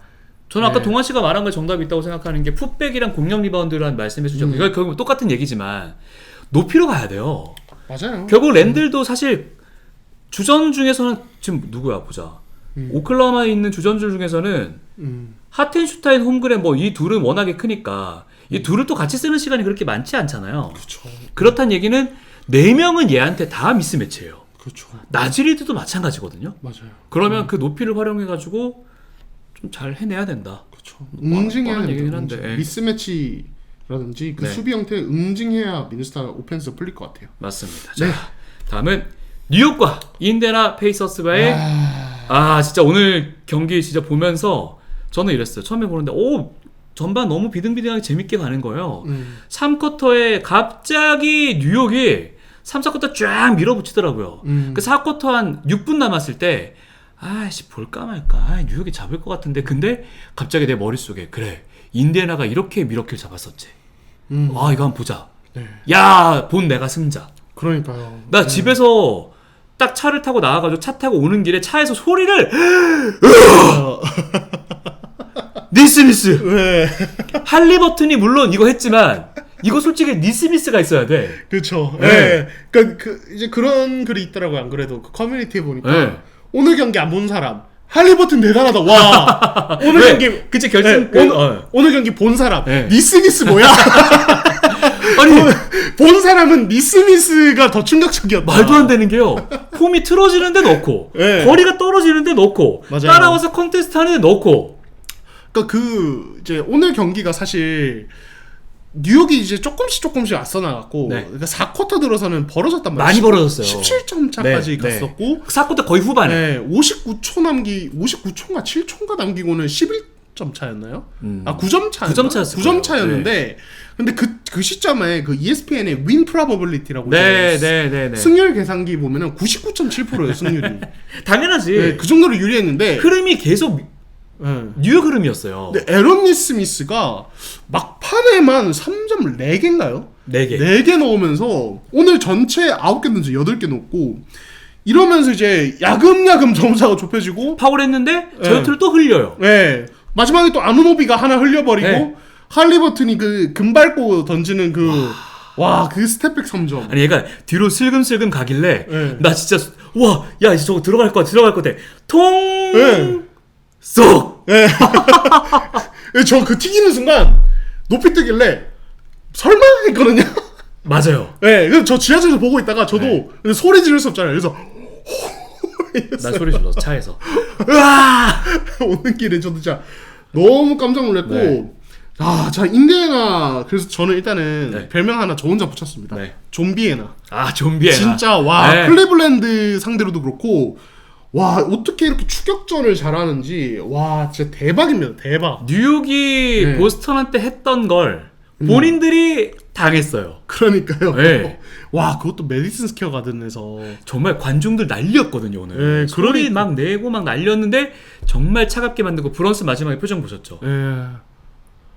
넉나간 표정. 넋이 나가가지고. 와 그러니까요. 아니 그리고 이제 그 할리버튼이 그 결국에는 이제 동점샷이 됐지만 네. 그 버저비터 놓고 이제 오늘 이제 TNT가 중계했는데 해설이 스탠 밴 건디 전 감독이랑 레지 밀러였잖아요. 맞아요. 근데 그 해설진 있는 테이블 쪽으로 가면서 레지 밀러의 초코 세레머니 레지 밀러. 예. 예. 이렇게 해서 와. 그것도 레지 밀러의 그 초코 세레머니 한 곳이 이 뉴욕에서였거든요. 그 스파이크리 감독 상대로. 스파이크리 상대로 워낙 트래시 토크를 너무 하니까. 그죠. 그리고 레지 밀러의 밀러 타임이 있었던 것도 MSG고. 그렇죠. 야, 또 저희가 지난주에 말씀드리지 않았습니까? 뉴욕과 인디애나는 이 약간 전통의 라이벌 같은 아 그럼요. 그런 네. 클래식한 매치라고. 네. 25년 만에 지금. 네. 1차전은 진짜 그 스토리텔링에 너무 어울리는 명경기가 나왔습니다. 여러분 이거 경기 안 보신 분들은 4쿼터만 보셔도 돼요. 예, 맞아요. 4쿼터만 봐도 재밌습니다. 네. 예. 그래서 조금 이제 경기 내용적인 걸 정리하자면 네. 사실 이제 저희도 이제 방송하기 직전에 있었던 맞아요, 게임이라 맞아요. 저도 막 다 돌려보지는 못했는데 일단은 이제 경기 스타트 쪽 보면은 그러니까 두 팀 다 결국에는 이 터너 타운스가 빠지는 이 피켓팝 게임의 수비가 흔들려요. 네. 그로 인해서 이제 막 컷도 허용하고 3점도 주고 이러는데 그러면서 결국에는 둘 다 어떤 방법을 택하냐면 스위치를 택합니다. 그래서 미스매치가 많이 나요. 그러니까 결국에는 서로 지금 일단 1차전은 스위치를 많이 하는 형태의 수비. 네. 왜냐하면 피켄팝이 너무 잘 되는 두 팀이다 보니까. 그렇죠. 네, 그런 식의 수비가 많이 났고, 자 그 과정에서 뉴욕이 뭐랄까요, 이 인디애나의 터프한 수비를 상대로 계속 꾸준히 득점을 쌓으면서 리드를 벌려갔죠. 예, 저는 뉴욕이 높이 때문에 좀 그 우위를 잡았다고 생각해요. 미첼 로빈슨. 네, 미첼 로빈슨이 정말 제공권 장악을 잘해주더라고요. 그러니까요. 네. 근데 이게 되게 좀 중요한 포인트인 게 뭐냐면 그 미첼 로빈슨이 나올 때 마일스 터너가 있는 경우도 있지만 네. 제가 봤을 때 인디애나의 지금 1차전에 약간 불안 요소는 그 이제 벤치 타임 때 토마스 브라이언트가 뛸 때의 이 수비거든요. 네. 토마스 브라이언트가 느리다 보니까 2대2 수비도 약하고 맞아요. 그리고 그 다음에 다음 플레이, 그러니까 박스아웃과 리바운드에서 약점이 있고 마일스 터너는 이제 이 미첼 로빈슨의 파워에 밀리고 이러면서 오히려 미첼 로빈슨이 있는 타임에 되게 흔들리게 되는 그런 상황이 나오는 건데 이 부분을 아마 좀 고민을 해야 될 것 같아요. 저는 가능하면 오비토핀이 혼자 뛰는 약간 그런 차라리 그런 라인업을 근데 높이는 저는 안 될 것 같아요. 오비토핀도 사실 높은 선수가 아니고 물론 오늘 물론 결정적인 안 되죠. 풋백 덩크를 하면서 그게 전 되게 컸다고 생각하거든요. 근데 저는 그런 거죠. 그러니까 뭐 마일스턴은 당연히 쓰는 거고 네. 토마스 브라이언트 오늘 13분 썼는데 마진이 마이너스 11이에요. 네. 이게 뭐냐면 토마스 브라이언트가 뛰는 시간대가 되게 불안했다는 뜻이고 불안하긴 하죠. 그러면은 차라리 좀 높이가 더 낮아져도 오비토핀을 스몰 라인업의 어떤 센터로 쓰면서 그냥 오히려 코트 넓게 쓰면서 뉴욕이랑 그냥 맞짱 뜨는 게 낫다는 거예요. 괜히 어설프게 토마스 브라이언트 썼다가 털리는 것보다. 네. 저는 이제 그 얘기를 일단 하나 네. 하고 싶고 그리고 인디애나의 좋은 점은 역시 그 오늘 보셨죠? 1쿼터부터 풀코트 붙는 거. 네. 이 진짜 에너지로 승부하는 이 게임 플랜이 계속 상대를 좀 잡아먹는 것 같아요. 되게 귀찮게 만들고 힘들게 만들고 밀어붙이고 이런 느낌이 확실하게 그 뉴욕도 압박을 좀 느끼는 것 같은데 근데도 브런슨이랑 그러니까요. 타운스는 그것도 이겨내요. 그러니까요. 둘 다 엄청 잘했거든요. 네. 사실 오늘 브런슨 타운스 합쳐서 78점, 브리치스도 16점, 네. 아누노비도 16점. 아니, 이 정도면은 주전들 다 할 거 한 게임이에요. 다 했어요. 그러니까 네. 못하지 않았을. 그러니까 양 팀 다 잘했는데 인디애나가 더 잘했을 뿐이야. 그렇죠. 네. 근데 여기에는 결정적인 게 이제 에런 니스미스의 예. 3점 8개인데 진짜 충격 먹었습니다 그때. 와. 이 시리즈는 근데 두 팀 다 이제 서로의 어떤 이 넓은 스페이싱에 고전하는 점, 네. 그리고 이 수비의 어떤 강력함이 서부 쪽이랑 조금 결이 달라요. 그러니까 다르게 말하면 수비가 좀 불안해요. 서로 네, 그냥 예. 서로를 못 막아요 지금. 예. 그래서 이 시리즈는 계속 화력전일 것 같아요. 예. 근데 화력전으로 가면 전 개인적으로요. 인디애나가 더 유리하지 않나라고 생각을 하는 게 지금 물론 앞에서 좋았습니다. 미칼 브리치스 그리고 오지 아누노비도 나쁘지 않은 모습을 보여주긴 했는데 근데 지금 네마드나 니스미스 같은 선수처럼 터질 만한 선수는 솔직히 없어요. 뉴욕에. 그렇죠. 이게 엑스팩터들이 많은 팀이 이런 치열한 플레이오프 싸움에서는 좀 승리를 거둬갈 수 있다고 저는 개인적으로 생각을 하거든요. 심지어는 지금 베네딕트 메서린 같은 선수도 터지면 터진단 말이에요. 그렇죠, 사실. 근데 지금 보면은 뉴욕은 없어요. 그만큼 터트려줄 선수가 브런슨 타운스 제외하고는 아누노비 정도? 그렇죠. 네. 네. 저는 이 시리즈는 네. 진짜 봉호 씨가 뭐 방금 얘기했지만 어느 쪽 3점 터지느냐가 되게 좀 중요한 게임인 것 같고. 네. 예. 아니 근데 사실 1차전은 뉴욕이 원래 잡는 게임이었고 뉴욕이 이겨도 안 이상한 스코어였거든요. 이겼어야죠. 예, 사실 이겼어야 되는 돼요. 게임이고. 네. 다르게 말하면 인디애나가 엄청난 역전승을 거뒀지만 네. 사실은 그렇게 뭐 뉴욕을 확실히 앞선다거나 그러진 않아요. 네. 그래서 저는 이 시리즈 7차전 갈 것 같아요. 저도 갈 것 같습니다. 예, 최소 6차전 이상. 네. 예, 엄청난 혈투일 것 같고 서로가 서로를 못 막는 창대창의 대결. 뭐 사실 뭐 특히 뉴욕에는 어울리진 않지만, 예, 근데 타운스가 이 정도 터지면 창대창의 어떤 게임이 되겠죠. 그쵸. 그래서 누가 이길지 모르겠어요. 아니 근데 두 게임까지 봤으면 제가 뭔가 감이 오거든요. 네. 근데 1차전을 봤을 때는 서로 수비가 안 돼서 1차전 가지고는 사실 어디를 점치기는 어려운 게요. 니스미스의 인생 경기였어요. 이 경기는. 아 맞아요. 인생 경기였어. 그리고 30점. 할리버튼도 물론 할리버튼이 강심장이라는 거 본인 스스로가 계속 증명해내고 있지만 이런 통샷이 들어갈 거라고 예상한 것도 힘들었을 거고 진짜 근데 할리버튼은 너무 대단한 선수라는 게 지금 경기 보면서 계속 느끼고 있어. 아까 우리가 동환 씨랑 그 얘기했잖아요.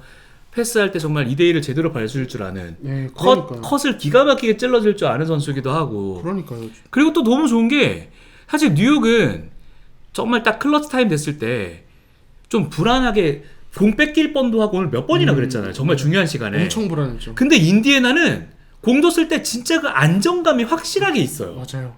뭔가 턴오버 일어날 것 같지는 않아요. 그죠? 예, 사실 할리버튼이 너무 잘 대응해서 그리고 시약함도 아직 저는 더 튀어 올라갈 수 있을 만한 공간이 실링이 있다고 생각을 해서 인디애나가 잡을 수도 있겠다 싶네요. 그러니까요. 네. 오늘 게임만 봤을 때는 뭐 이제 시약함 얘기를 하셨지만, 그러니까 저는 이제 클리블랜드랑은 좀 다른 게, 그러니까 뉴욕은 포워드 라인이 수비가 터프하기 때문에 특히 아누노비가 시약함과 매치업이 돼서 그래서 시약함이 맞아요. 좀 잡힐 거고 그러면은 좀 힘들겠지라고 생각을 했거든요. 근데 오늘 조시아트도 수비 좋고. 네. 근데 시약함이 오늘 17점인데 네. 근데 이제 니스미스가 터지면서 이제 네. 좀 반전이 일어나서 2차전 좀 봐야 좀 판단이 가능할 것 같아요. 근데 이해해 주세요, 여러분. 이건 네, 어떻게 판단해? 이거 좀 가늠이 안 돼요. 예. 지금. 예, 가늠이 안 되고. 그리고 사실 오늘 저희가 라이브로 보면서 네. 뭔가 제가 한 번 더 약간 분석을 조금 더 꼼꼼하게 못한 부분도 있는데 아무튼 뭐 이 상태에서는 우리가 할 수 있는 얘기 너무 재밌습니다. 아니 네. 그걸 뒤집고 연장에서도 진짜 여러분 어떻게 했는지 아시잖아요. 한 팀이 골 넣고 1점 차, 1점 차. 왔다 갔다 하다가 갑자기 연장전 말미 되니까 인디애나가 또 한 번 확 밀어붙이면서 공격수들 당황하게 만들어버리고 특히 파울 트러블에 걸려있던 브런슨과 오지 아누노비가 또 힘을 제대로 못 써버리니 그렇죠. 그쪽을 또 파버리고 맞아요. 이게 정말 재밌게 흘러가더라고요. 맞아요. 이 시리즈는 지금 그것도 아시죠? 인디애나 팬이 뉴욕 팬들에게 예, 맞아가지고 이게 뭐 심각한 구타까지 하는데 쓰레기 봉투로 쓰레기 봉투로 막 던지고 막 이러죠. 근데 그것도 할리버튼이 그 팬 초청했나요? 맞아요. 네, 초청하고. 초청했어요. 이 뉴욕 팬들의 이 격렬함이 이 시리즈를 더 재밌게 만들고 있다. 예, 스토리 라인이 좀 많이 만들어지고 있어서 아주 좋습니다. 맞아요. 예. 이게 사실 제가 아까 너무 초반에 좋아요. 말씀드렸던 제가 좋아하는 선수들이나 제가 오랫동안 봐왔던 선수들은 서로 간의 서사들이 있잖아요. 누가 어떤 일이 있었고 좀 얼굴 붉히는 일도 있었고 또 혹은 얘를 못 뛰어넘어가지고 좀 속상한 부분도 있었고 요런 이야기거리들이 떨어지니까 재미가 없어진 건데 지금 뉴욕이랑 인디애나는 이야기거리를 팬들도 만들었죠. 특히 인디애나가 지금 너무 재밌게 가는 게 미러키 아버지 할리버튼 아버지가 또 하나 이야기거리 던져줬죠. 그거 할리버튼이 또 자 이렇게 하면서 야 대인배네 이런 것도 있었죠. 그리고 지금 또 막 관중들끼리 막 이렇게 하는 거를 쫙 해가지고 초청하면서 또 이야기거리 만들고 있죠. 이게 서사거든요. 맞아요. 서사는 결국 재미를 줘요. 그게 이야기고. 브런슨이랑 할리버튼 또 WWE 그것도 있었고. 맞아요. 솔직히 할리버튼 아버지가 아직도 경기장에 출입이 가능했으면 예. 뉴욕 벤치에 이제 브런슨 아버지 있잖아요. 예. 아버지끼리 그것도 볼 수 있었는데 그거 조금 아쉽다. 그러네. 근데 뭐 이제 그런 것도 있고. 네. 저는 인디애나 경기장 분위기도 장난 아닐 것 같거든요. 또 난리 나겠죠. 인디애나가 지금 사실 네. 이 도시가 뭐 약간 다른 얘기인데 WNBA 때문에 분위기가 엄청 좋아요. 네. 아시죠? 인디애나 피버의 케이틀린 네. 클라크가 엄청난 그 선수가 슈퍼스타인데 그러니까 2K에서 여자 농구에서 가장 레이팅이 높을걸요. 레이팅 높고 네. 사실 웬만한 NBA 선수보다 케이틀린 네, 클락이 인기 많아요. 네. 요즘 WNBA 위상이 좀 많이 올라가고 있는데 그죠. 그러니까 인디애나 분위기 자체가 도시 분위기 자체가 진짜 약간 네. 원래 뭐 농구 잘하는 농구 좋아하는 도시긴 했는데 네. 분위기가 너무 많이 올라가서 야 이거 재밌겠다. 예, 또 뉴욕에는 또 자꾸 WNBA 얘기하면 죄송한데 뉴욕 리버티에 또 엄청난 유명한 선수 있거든요. 갑자기 이름 생각 안 난다. 예, 그 선수도 스타성이 엄청 강하고 뉴욕이 우승했어요 작년에. 네. 근데 그래서 이런 약간 그런 것들까지 연계된 그런 게 좀 있는 것 같아요. 현지에서는 그런 분위기가 좀 있는 것 같아요. 재밌다. 예. 또 인디애나는 또 악동들의 또 팀으로 또 그렇죠. 디트 홈구장 가가지고 또 관중들이랑 싸워가지고. 그러니까요. 예. 물론 지금 이제 얘네들은 악동의 느낌보다는 좀 체력으로 밀어붙이고 젊음으로 밀어붙이는 느낌이 나긴 하는데. 근데 저는 네. 그 악동 느낌 살짝 있다고 봐요. 왜냐면 뉴욕 자체가 브런슨으로 인해서 네. 터프한 팀이잖아요. 그쵸. 예, 브런슨 자체가 그런 느낌을 주는 선수고. 파이팅 있죠. 인디애나는 클리블랜드 시리즈에서 좀 터프한 어떤 레서린이 좀 과했죠. 예, 그런 걸로 또 퇴장도 있어서 당하고. 저는 이제 이게 좀 뭔가 양상이 과열되면 우리가 기대하던 그런 어떤 약간의 어떤 다툼, 갈등 이런 것도 있지 않을까. 근데 지금 보면 뉴욕에 타운스도 또 너무 순해 애가. 타운스가 너무 인성이 너무 좋아. 인성이 너무 좋아가지고 그린이 그렇게 도발해도 예. 사실 타운스랑 싸우는 선수 엔비드밖에 없거든요. 그죠. 버틀러도 타운스가 열받아서 목 조르고. 버틀러도 싸움은까지 못 갔고. 네 맞아요. 네. 예, 근데 그래도 전 솔직히 올해는 컨퍼런스 파이널은 동부가 더 재밌는 것 같아요. 그건 인정. 이건 확실해요. 네. 서부가 너무 좀 수비지향적인 어떤 네. 게임 플랜인 것도 있고 동부가 득점이 많이 나오는 것도 영향을 주는 거긴 합니다만 서사가 동부가 너무 재밌어요. 뭔가 이 클래식한 그죠? 서부는 뭔가 떠오르는 팀들이고 맞아요. 예. 이 인디애나 뉴욕은 90년대의 이제 스토리도 있고 전통 명문구단이죠. 이 클래식한 매치라 네. 뭔가 이 보는데 그냥 기분이 좋은 맞아요. 너무 분위기가 좋아요. 예. 두 팀도 또 정규 시즌 1승밖에 차이가 안 났던 팀이기 때문에 재밌겠다. 아주 예. 재밌습니다. 자, 좋습니다. 여러분 재밌죠? 네. 구독, 좋아요 특히 구독 많이 해주시면 좋을 것 같습니다. 뭐 좋아요야 제가 뭐 아직 구독자도 안 많은데 좋아요에 뭐 힘을 얼마나 받겠습니까만 여러분들이 구독해 주시면 저희가 그만큼 힘이 되고 더 열심히 하고 더 잘할 거고 아시죠? 좀 많이 도와주시기 바랍니다. 네. 여러분 제발 저희 도와주십시오. 왜냐면 이거 구독 누르는 거 힘들지 않잖아요. 어렵지 않죠. 예. 한 번만 이렇게 하시면 되고 나중에 취소도 하지 마세요. 왜 그러니까요. 하십니까? 또 근데 저희가 또 너무 이러면 네. 또 오히려 괜히 비호감 돼가지고 또 구독 취소하실 수도 있어요. 요 정도 그럴 오늘 수도 요 정도 있겠다. 하고 요 정도만 하고. 다음 주에 또 말씀드릴게요. 예. 자 이제 경기가 그래도 이제 뭐 하루하루 가고 하루 뛰어서 이렇게 하루씩 가는데 좀 심심해지긴 했거든요 개인적으로. 근데 뭐 저희 이야기 들으시면서 동환 씨가 아까 위크 사이드 뭐 스트롱 사이드 이대로 갔다가 뭐 반대편으로 공을 넘기고 이런 얘기를 하면 또 그 경기를 한 번 더 돌아보시면서 이런 전략이 오클라호마가 구사했구나. 이런 것도 분명히 있으니까요. 그렇게 또 한번 경기를 즐겨보실 만한 중요한 또 시간이 됐으면 좋겠습니다. 저희는 다음 시간에 다시 더 좋은 모습, 또 재밌는 이야기 들고 찾아뵙도록 하겠습니다. 고맙습니다. 감사합니다.